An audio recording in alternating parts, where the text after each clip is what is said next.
many of you already know a little bit about my background. I spent a long time, a little bit too much in the corporate world. And one of the things that I had to go through, it was how a company, a multinational company, can transform themselves and bring innovation. And at the same time, in fact, develop a pathway of change into the organization.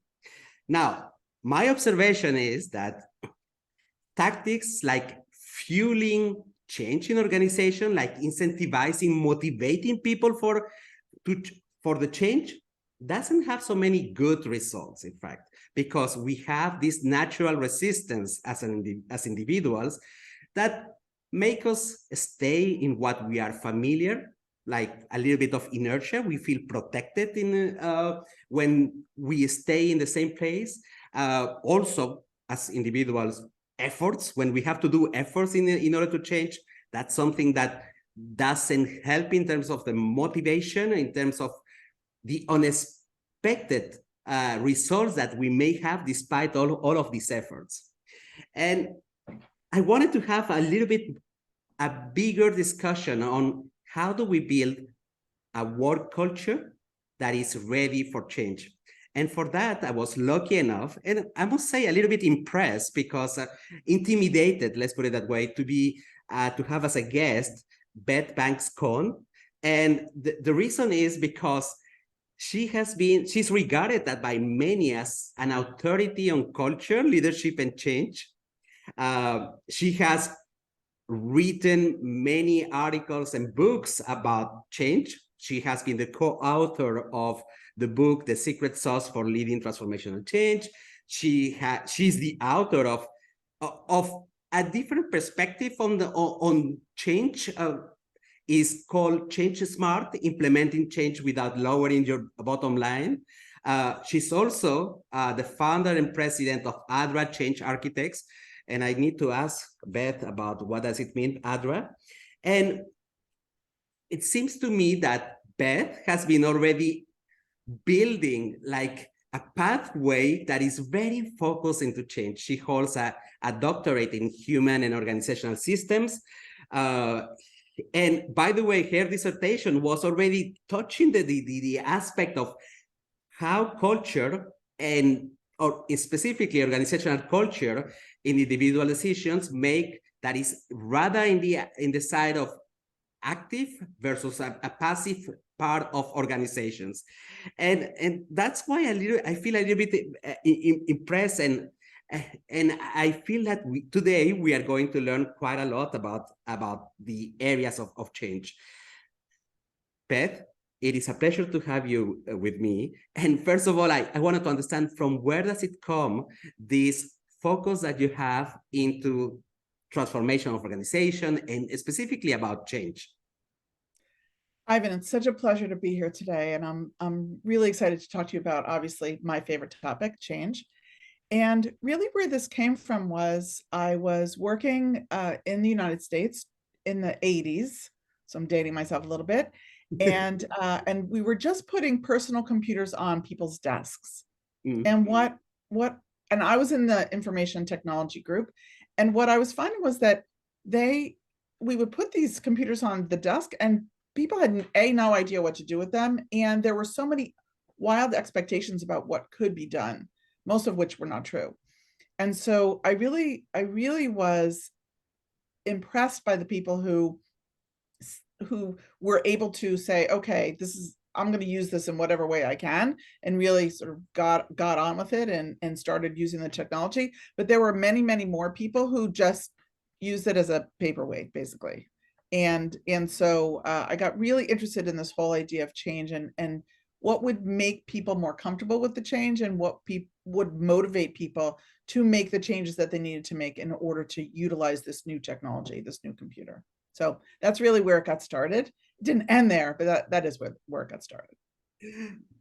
In fact, you made me think about something that is quite valid in today's world. Is like, when we think about change, the big topic about cultural change has in fact accelerated, has been communicated left, right, and center a little bit more since COVID, before I had the impression that it was something that it was naturally driven by the capacity of an organization to convince others to do it. So we need to have new technologies, we need better results, we need business restructuring, but nobody gave a damn about what are the psychological resources that people need in order to embrace the change, to don't expect that we are going to understand how to use a new device or a new thing that appears in our life. And many mistakes have been done, and that makes that in average, I don't know if I remember correctly, certain numbers because they change very often, 30% of transformations in organizations are successful. So the majority are not so successful. And I wanted to understand and have your perspective about what are the things, what are the most common mistakes that organizations do when they are embarking in change? Yeah, that's a conversation that we could talk about for hours, but I'll try to distill it down. So I think one of the biggest changes that one of the biggest mistakes that organizations make when they're planning for changes is that they don't take into account sort of the whole brain or the whole person that they are going to be imposing this change on. And by that I mean we have three parts of our minds. Now, we've known about these three parts of our mind since Aristotle. So Aristotle wrote about these three parts of the mind. Only two of them really made it into the mainstream psychological world, the way we talk about how people's minds work. That's the cognitive, right? Skills, experience, education, knowledge, IQ, and then the affective, feelings, values, motivations, preferences, those kinds of things. But there's this third part of the mind that Aristotle talked about, and many have talked about since, which is called the conative or the doing part of the mind. And that's where our instincts sit. That's where our necessity, things we must do, things we're driven to do, things that are really hardwired in us. And companies definitely don't take that into consideration. And they also have gotten into this habit of saying, well, if we just tell people about the change, then that fulfills sort of the cognitive needs of people, which is totally not true, right? People need to really be able to think about it and make the decision for themselves about whether or not the change is a good change or not a good change for them. And from a conative perspective, companies changed the way jobs are done, and they don't think about the people that are in the jobs. Because I'm great at my job today, it's because it's taking into account and allowing me to use my instincts as part of that job. If I wasn't, I wouldn't be good at my job. Now, a company comes along and says, well, we're going to change our business. We're going to change the way you do your work. They think it's really great at a very high level. But for some people, it literally makes their job into something that they would never want to do. But they're driven to try to do it, right? So they're constantly trying to do the things the way the company says, now we have to do it this way. But they're working against their grain, and it's a big disaster. So companies don't take that into account as well. And then from an affective perspective, I don't think companies understand really what motivates people. And I don't think, because I think often they think, well, I can't really care about what motivates each person because I need to just think about sort of the bottom line. And they don't take that into account as well. They do sometimes think about how people feel about stuff, but how I feel about stuff is completely dependent on my life in general. And today I may feel great about it, but 2 weeks from now I may not, right? Because something else in my life is going on. And for many organizations, just this conversation is too complex, right? It's too many variables, too many things, and they just have to make the decision and move forward. And I don't disagree that sometimes that's what you have to do, but then you have to prepare for it. Right? Like you said before about the effort that it takes to change. Like there's a simple formula. If it takes more effort for me to do this new thing than it took for me to do the old thing, I'm not going to do it. Yeah. I mean, that's psychologically just the way it works. And it doesn't have anything to do with like the goodness of me or the badness of me or anything. It just has to do with, as humans, we are not going to put out more effort to make a change that probably goes against the way that we instinctively work anyway. Like it's too much effort. And so there's that piece of it as well. So like I said, we could talk about this for hours. But it looks simple when you say it, Beth, that there is three parts of the mind. And when we think about it, so organizations, when there is a change, they will invest quite a lot in training, in this cognitive part Like, Right. yeah, learn digital, let's blast it. E-learnings, training over training, or I don't know if you are changing the model about how you view your customer. So they will invest quite a lot. And it seems to me like when I was back in my corporate life, that was the main thing. So 80% of the budget was deployed into 60,000 people for being trained into the change. But that is not enough. The effective part maybe has taken a little bit of a starting point maybe 10 years ago.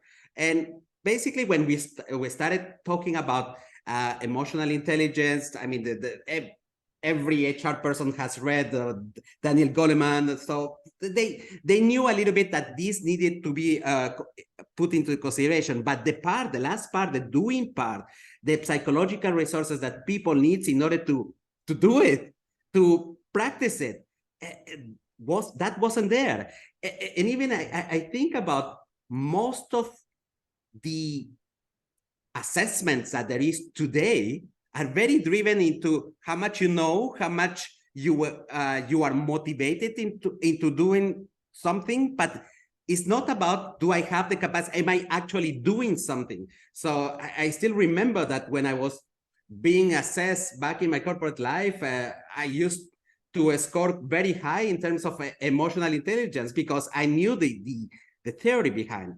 But in practice, because I was stressed, I wasn't practicing. I wasn't putting it into practices.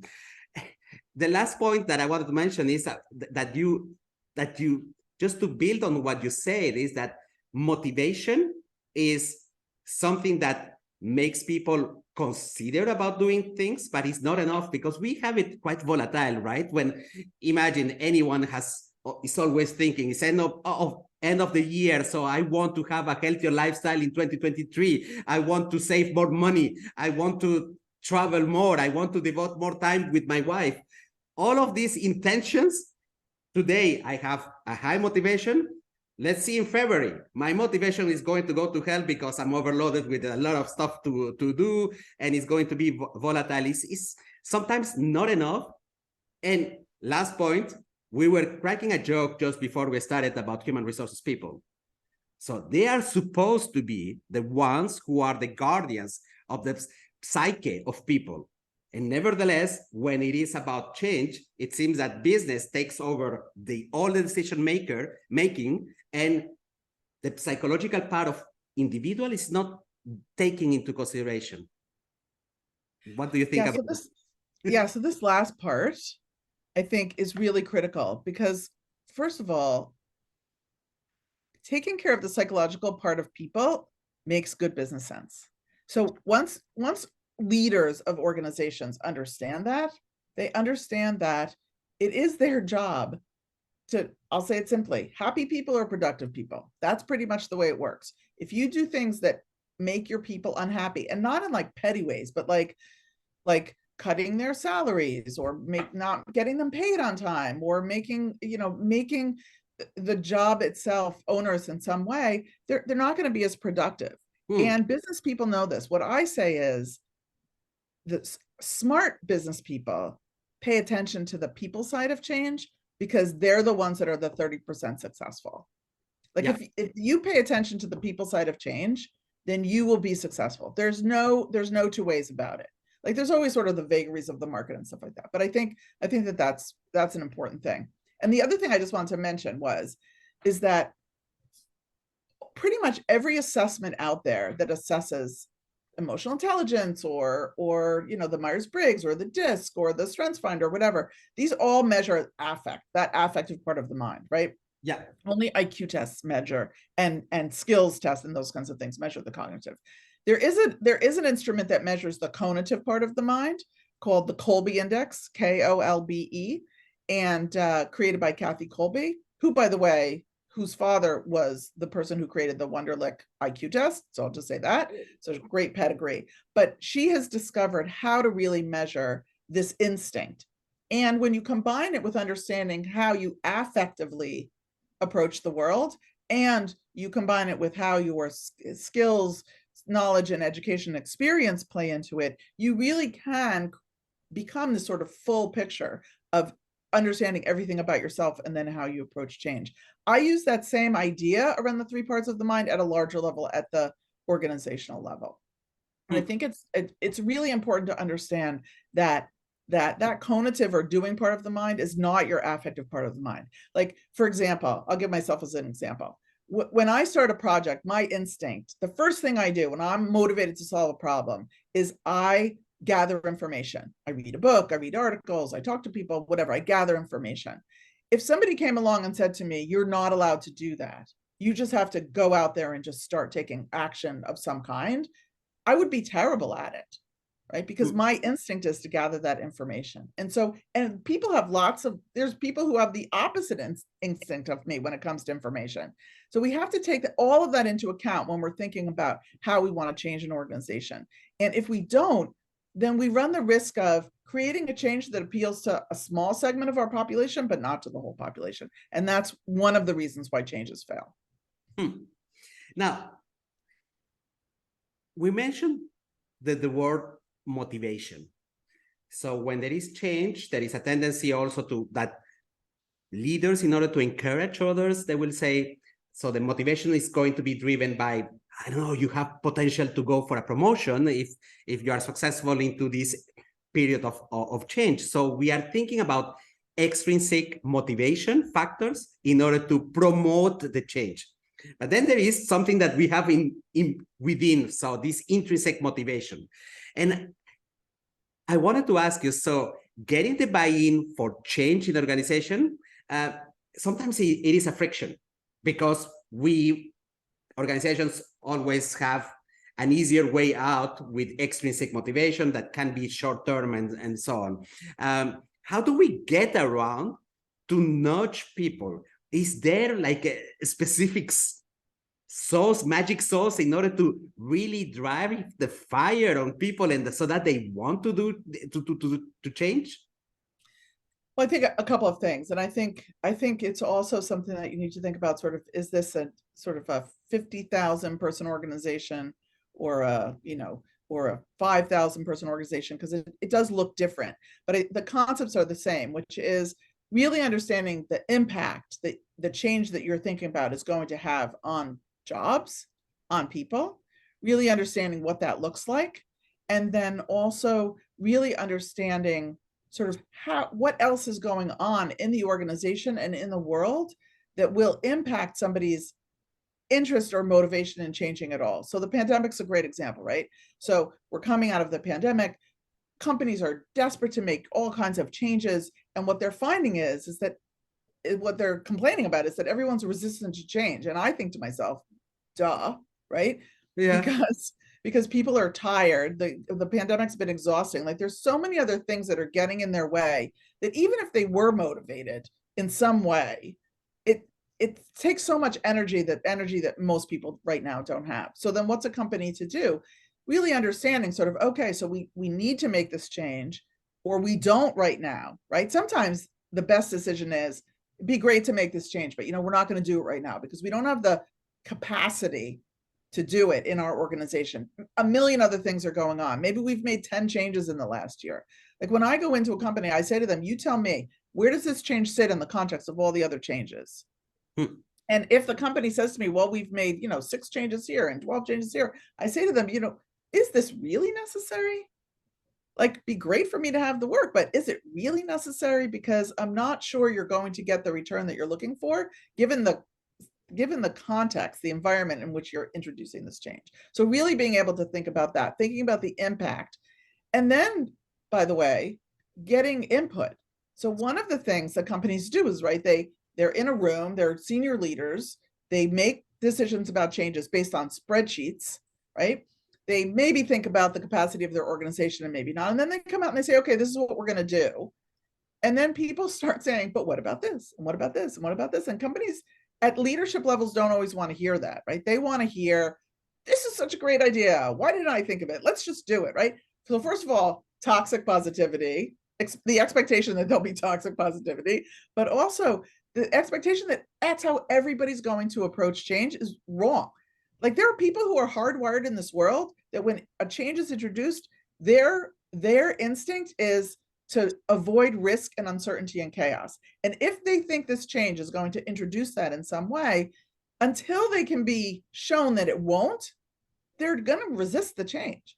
And so being able to understand that and being able to have the conversations that are needed in order for people to feel like, okay, I see myself in this change, and I see where it's not going to create risk and uncertainty. It's going to create potentially opportunity. At the very least, it's going to let me keep my job because it's going to save the company from going under. Like, all of those conversations have to happen. And companies don't want to have those conversations because they take time and they take preparation. And the truth is, it takes less time and preparation to have that conversation, to get the buy-in, than it does to do another change because this change didn't work.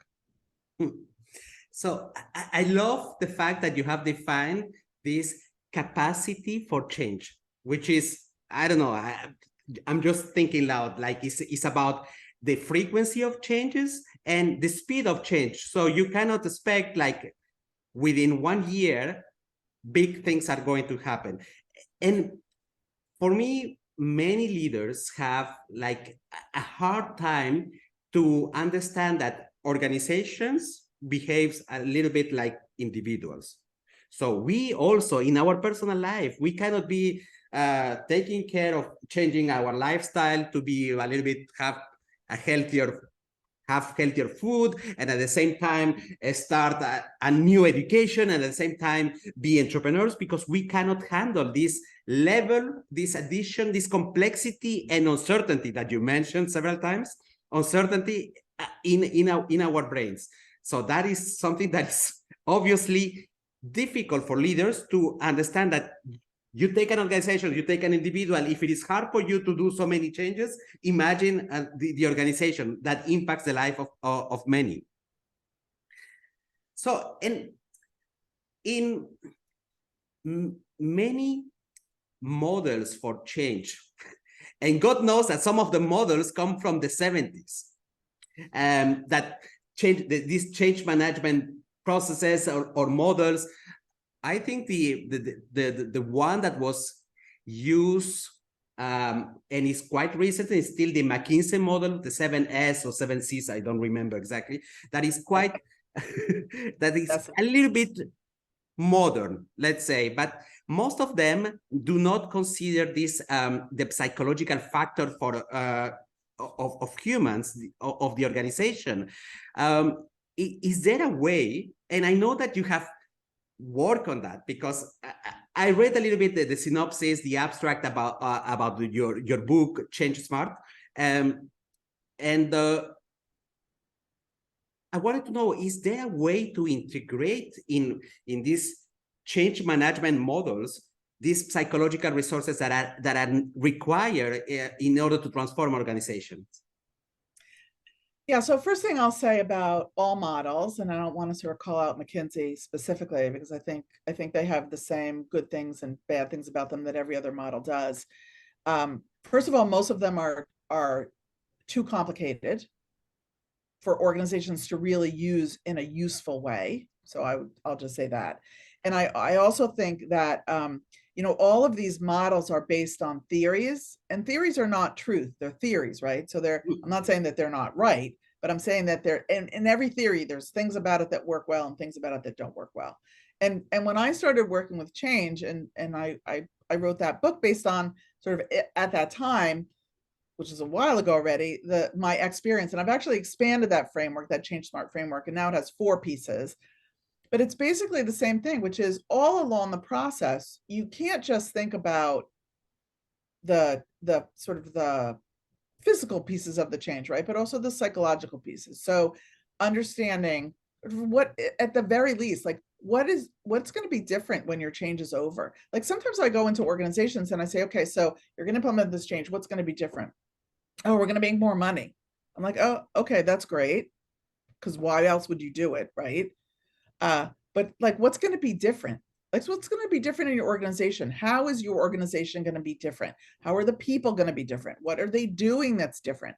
What's really, if you had to articulate the vision for this change, what's going to be different about your organization other than the fact that you're making more money? What's going to be different about it? that's going to speak to people. And often they haven't thought about it because they've gotten that spreadsheet that said, if you do this, then you're going to make more money. And so there's that piece of it. But there's also really understanding the context, right? Which we just talked about, sort of how does this change fit in with all the other changes you're making? How does it fit in with the world? And also, what's going to get in your way? Like how ready are you? Like, do you have the systems to support it? Do you have the people to support it? Do you have the leadership to support it? Do all your leaders support it? So really understanding what's going to work in your favor and what's not going to work in your favor. And that's just all these conversations at the beginning, right? And then you have them all along the way, understanding the impact on every job, understanding really how are you going to know that you are successful. That $10 million lift in sales or whatever is not going to be the only thing that makes you successful. So what other indicators do you have to be? And then really making sure that you're aligned all along the way. And there's, and communicating all along the way, and not just communicating out, but getting communications back. Like one of the bases of my framework is there's a 360-degree feedback process and communication process that happens all along the way. Like you need to set that up and be getting information in as well as giving information out. And so all of these things are things that are not necessarily built in. Sometimes they're an afterthought. Sometimes they're assumed. Like some of these models, they assume a certain level of this, but they don't say it in the model. And some of it is that they're at such a high level that they really don't take into account that the people who made the decision are not the people who are doing the implementation. So at that very high level, it might speak to them, right? But at the actual level where the change is going to be implemented, it may not really relate. And so there's that piece of it as well. And so my framework, first of all, I call it a framework because it's not a model, right? It's a framework. It's the things that you can do that will make your change better. And maybe you're going to choose to not do one of them, and I would not recommend that, but people do. Your change will still be better if you do the other things, right? And so I want them to consider it something that they have a choice in, what's going to work for them. Because one of the things about models is that you have to do the whole thing or it's not going to work.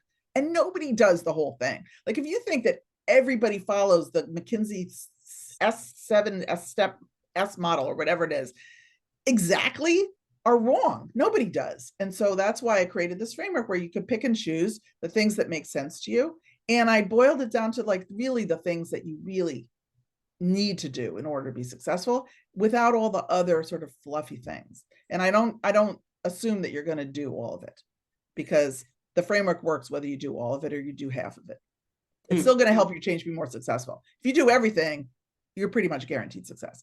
But if you only do half of it, it's still going to be better than it would have been if you didn't do half of it. I don't know if I have understood it correctly, but you kind of hinted that your model has like retro feedback. So it is not a linear thing like most of the change models, but it's more about iterations. So you have data to validate the next step instead of imagining that somebody is going to be sitting in January, putting together, this is the roadmap, and we need to finish in 18 months. And in 18 months, a lot of things, a lot of uncertainty has accumulated, making it like whatever you plan for 18 months is going to be a total waste because nobody can forecast 18 months of change. So I love this idea of having continuous iteration, and it made me think also about some of the transformations that companies do is to implement this model of lean startups, so which comes from inspired from startups to say everybody needs to have this way of experimenting continuously, and it's made in order to bring continuous innovation rather than an innovation that is unique and people change and then we expect another change in 3 years or so. And it was inspired, I think, out of the book This Lean Startup from Eric Ries. And what I noticed is that when you put it in practice, when you finally understand the theory, because it's very difficult when you are in the corporate world to imagine that you can really do things like an entrepreneur, take decisions, do a little bit of experimentations just by yourself, go to the street, minimize the risk and all the stuff. When you don't have the systems and processes in place, it becomes a disaster. When, for instance, you do a small mini group of marketeers and salespeople working together in a specific project to develop experimentation, but then your purchasing department doesn't have the right process to do things at speed. Your legal department is going to tell you no, because risk, taking risk, it means failing. And the mindset of the around this mini group of people who wants the change goes down to hell, definitely. So you need really to have these 3 areas that go together with the change. It's not only about knowledge, it's also a mindset. It is systems that can produce this data that you need in order to take decisions quickly. You cannot expect to have a market research company who will come in 3 months with the results of an experiment that you did a couple of weeks ago. Now, and that drives me to this specific question that is about how do we train people to acquire, in fact, this mindset of embracing change. So when we look at most of the leadership development programs, they prepare people to manage business and less to drive and inspire others during the times of change.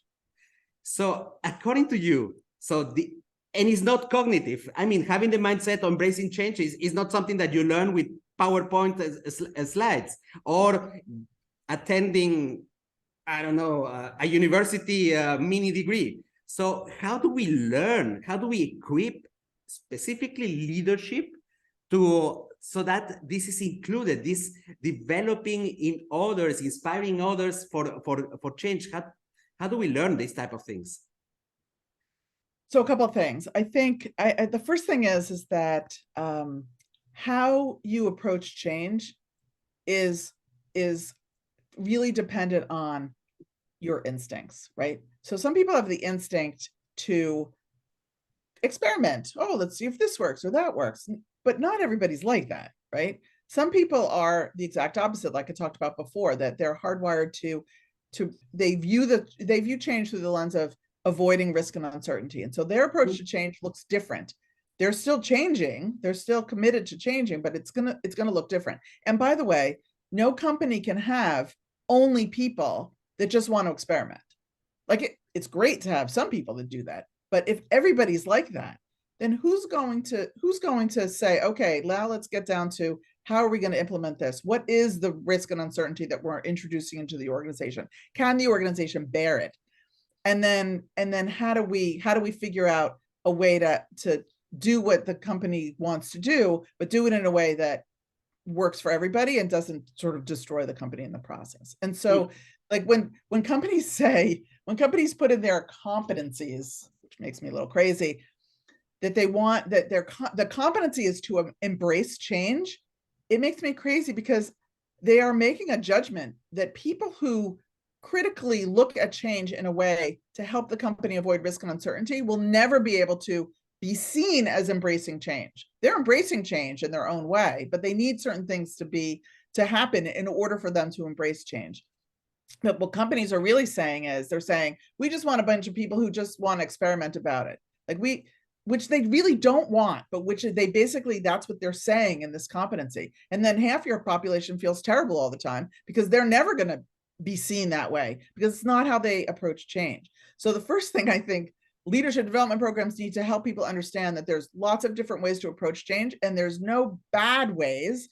It's just giving us we just have to work with people differently in order to make sure that everybody can embrace the change in the end. Because our goal should not be to announce the change and everybody embrace it. It should be that we announce the change and then we work with people. And then in the end, everybody embraces it and we move forward. And that's not the way companies want it. They at the leadership level. And so they need to really go back to school about that, to say, it doesn't serve you as a company. When companies say to me, well, we just want everybody to embrace change, I'm like, really? Like you just want everybody driving towards that cliff, and you don't want anybody to say, there's a cliff. Like you don't want that. Like I would want that in my company. Like I would want somebody to stand up and say, but have you thought about this? Or have you thought about that? And they might have, but maybe they haven't communicated it. And that's where, like, for me at the beginning, talking about those scenarios, like talking about scenarios about how it impacts people, who it impacts. To your point before, you can't just, in today's world anyway, you can't just impact a thing in marketing and not have it affect not just sales, but finance and HR and distribution and like so many other places. So you can't implement a change in a vacuum from a company perspective. You have to involve everybody. And so you have to say, okay, it's going to affect shipping and distribution because we're going to need more of this product out there because we're going to be having a push on that. And so you have to inform them and you have to get them on board and they have to be able to do it. And the manufacturing has to be able to produce the product. And so it's that kind of thing. But so to get back to your question about the leadership development, we really have to focus on helping people understand that embracing change is the end goal, not the first thing you do in a process. That's right. So that, to me, if they just did that, and I think there has to also be, this is sort of a thing that I really believe in is, you cannot, in my opinion, be a great leader in an organization if you're not a great people manager first. Like maybe you don't manage people the same way you do when you're a CEO and when you were a manager. But being a great people manager gives you the skills to understand the complexity of the organization into which you want to introduce change. And if you were a great people manager and you understand that motivation is complex and that how people change is complex, that when you get up to the C-suite and you're making decisions about change, you're going to say, we need to, yes, this is a great change, looks great on paper, but let's test it out first. Let's get a group in here and talk about it first. Let's get a change consultant in here to lead us through some conversations about really the impact that it's going to have. And after we do that, then we'll make a decision to make the change and we'll be way more prepared to do that. But you have to be a great people manager because it's what gives you the skills to understand your organization, not just as a spreadsheet, but as a complex group of people who have come together to create your organization. In my dissertation, I said that culture is a verb because culture is created and recreated every day in companies because of the actions that people take. And when you introduce change into that and the actions are going to change, your culture is going to change. And you have to take that into consideration as well. When you were mentioning about, you used the word instincts. And then I was thinking about something and I made it personal because I was thinking about Ivan when he was 18 and then what happened in my 18 years plus of corporate life. Certain of my instincts were formatted by the culture of the organization. So if at the age of 18, I was a full experimenter, the culture of the organization made me a little bit more cautious, because in that specific corporation, it was very difficult to fail. Like if you fail, you were pointed out, you were penalized, and so on. It was a very competitive environment. So that formatted a little bit my way of being. And now that I'm not anymore in the corporate life, I see that, it took me time to lose this aversion to risk. It took me time to understand that failing is part of the learning. And my question goes, so how can we accelerate the unlearning part of the previous culture? Because there was maybe stuff that we want to get rid of, right? In the previous culture. How do we unlearn this part? Because its anchor is like in the hard drive, in the permanent memory with a lot of rules that we have to follow and so on. And how do we remove it?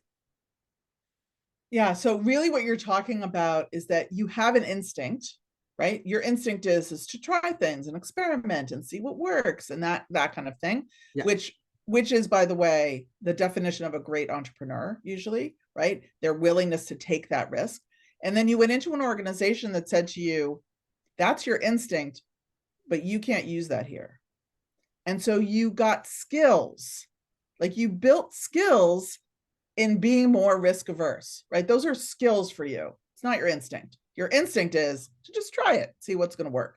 Yeah. But you built all these skills and you created this way of sort of tamping down your instinct in favor of succeeding in this company. You built these skills so that you could succeed, but now you're out. You're free to be yourself. And it takes time to get back in touch with that risk aversion that you created as a skill. Like that's a skill for you, you know, avoiding risk. And now you have this skill, and now in some ways it's sort of taken over.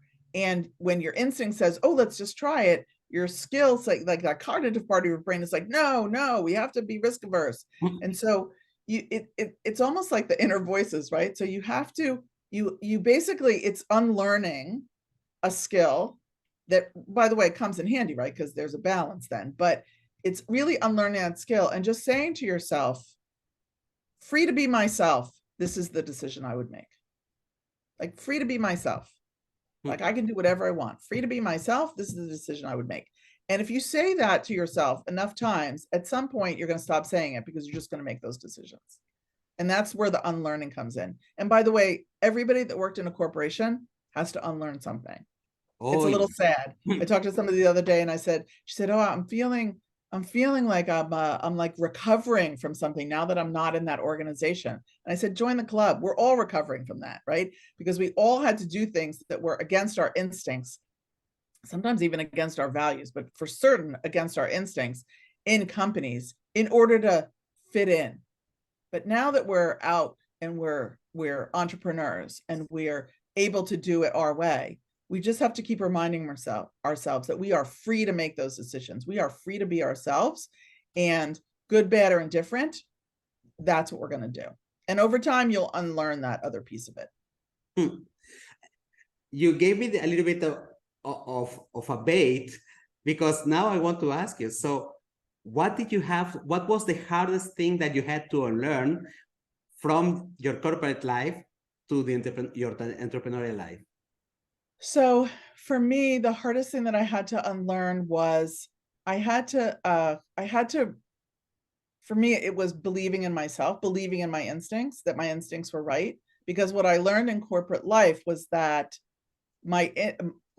that I might have believed my instincts were right, but other people had a different way, and that they were very much about the sort of how I went about it as opposed to what the end result was going to be. And I was very focused on sort of, well, this is going to be the end result. Like, what difference does it make if we do it this way or that way? They were very focused on, no, you have to do it this way, right? The rules and the process and whatever.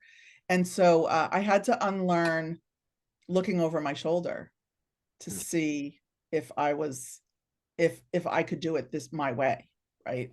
And so that there was that part of it, and it was hard, right? It was really hard to get over that. I mean, I'm out of corporate America for 18 years, so I'm hoping I'm done. But at the beginning, it was really hard because I just kept thinking, well, you know, I have to do these things in a certain way because that's how I did it and was successful in the company. And what I found was that being in my own business, it wasn't the way I needed to do things in order to be successful. I could do it any way I wanted. And it was very freeing, I have to say. You know, somebody said to me, you know, would you ever go back into a corporation? And I said, you know, I'm unemployable because the freedom of being able to pursue what I think is important, to talk about what I think is important, and to turn it into programs and services for other organizations is what makes me who I am. And to go back into a corporation that's going to have a lot of rules around what that's going to look like, nah, I'm good. That's funny. I have used the same word, unemployable, for myself.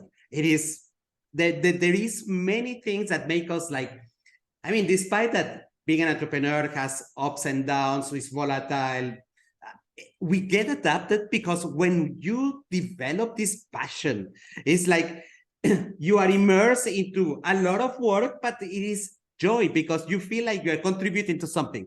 And especially in the field maybe that we are, you feel that you see results that you empathize with, because it's about human beings. It's not about generating income out of cryptocurrency. We are talking about making people better, making organizations better, correcting maybe in my case, the little mistakes that I did back in my corporate life. And yeah, and that's something, is a drive. This is my intrinsic motivation that makes me continue. Beth, so the title of this episode, of course, it is about bringing this, building a work culture that is ready for change. So let's imagine that you get like a magic wand, and then there is a big CEO who tells you, you are fully responsible for making my organization ready for change. So no asking to the CEO, is it good or not? He tells you, you have full authority in my organization. How would you start making an organization, making it ready for change? So they don't need to change today, but you need to make them ready. So I would say there's two things. One is the organization needs to be resilient, and an organization is only as resilient as each individual's resiliency within the organization. So I think helping people become more resilient for themselves, understanding what goes into resiliency, understanding where they are with resiliency, understanding how to replenish resiliency when it gets used. Like all of those things I think are critical for people to understand about themselves. So I think there's that piece of it. And then I think the other piece of it is really teaching the organization. I don't want to say teaching the organization, but I think helping the organization see the critical conversations that need to happen when deciding about change. So there's that piece of it as well. So the kinds of conversations that I have with organizations about what's your vision for the change, the context that it goes in, that it gets inserted into, like all of the thinking that I have, helping them see the value of that, but also learn how to do it themselves, so that they don't need somebody like me every time there's a change, right? So they build it in. And the way that you build that in is, the third piece of it is creating great managers. If you are an organization and you want to have an organization that deals really well with change all the time, you have to have great managers. Like, and if you only do one of these three things that I just said, do that one, right? Because great people managers are your helpers, your allies, right? They're the ones that gather their teams together and say, listen, this is what I know about the change. This is what I don't know about the change. These are the, what are your questions? I'll get them answered for you. Like really understanding the people's needs for the information around the change, but not just the sort of the headlines, but more what goes on underneath, like what motivated the change? Why are we changing this way and not this way? And being able to have those conversations with people and help them understand what is changing, but also help them understand what isn't. One of the most important conversations a manager can have with their people is to help them focus also on the things that aren't changing in the organization and for themselves. And so that they can help people really see that there are, lots of things are going on, but there's lots of things that are staying the same. And all of those things, to me, if you have great people managers, I call them middle management in my book, but if you have great people managers, all of that is so much easier, because they can have those conversations with the people that matter, the people that are going to implement that change and make that change work. I love it. So 3 different areas: resilience, bouncing back from setbacks, conversations in order to understand. And I see it also like a way of enabling a process where people can speak up, to contribute to the change, to say the things as they are, to remove certain barriers from the past that maybe you were not allowed to bring ideas in the past because you were expecting your manager to have them. In fact, the role of the manager in the third step is changing, because he's rather an enabler rather than the God that has the solution for everything in the organization. So he's just supporting the teams to come with the ideas for change, or to facilitate the discussion so that change is channeled rather than just disperse ideas that people are trying individually without a real process. If this change brings value, or if this change has enough data to see if it's going to contribute to the bottom line of the organization. I love that one. Beth, I would like to thank you, because I really love the fact that in your perspective, the human side, and specifically the psychological part of the organization, is taken into consideration. And that's why I was a little bit talking bad about the old change management models. And I'm glad that we had this discussion. And I'm pretty sure that many people may have questions about your model, about what you do in your organization. How can they reach you, Beth? Well, you can always email me, beth@adrachange.com. So ADRA change.com is obviously the easiest way. I'm on LinkedIn, Beth Banks Cohn. And they could certainly connect with me or send me a message, and we could certainly continue the conversation that way as well. So I will make sure to put this, your email and your website and your LinkedIn profile. Tell me, what is ADRA? I wanted to ask you. So when I was looking for a name, I was doing a search, and I came across a region in like in the Adriatic Sea, maybe. It's very funny, right? But yeah. It's because it was 18 years ago, so I really well, no, I started out as Banks Consulting, and then I changed it a couple of years later. But it was this place where the sea basically met the cliffs. Like there was no beach or anything like that. It was just sea and cliffs. And I thought, like, that's really what I want to bring to organizations. I want them to feel confident, the solid bedrock of what I'm bringing. Like I bring a lot of knowledge and experience and education with me. But there's also this fluidity in that I want to work with them to figure out a way to make it work in their organization. And so the sea sort of is that part of it, and the cliffs are the solidness of the background that I bring. So it's that flexibility and sort of that pillar that really, if they can think about ADRA Change Architects as somebody that brings both of those things, I think it brings the best to the organization. Thank you, Beth. By the way, I didn't do this connection between ADRA and Adriatic, but now I see it.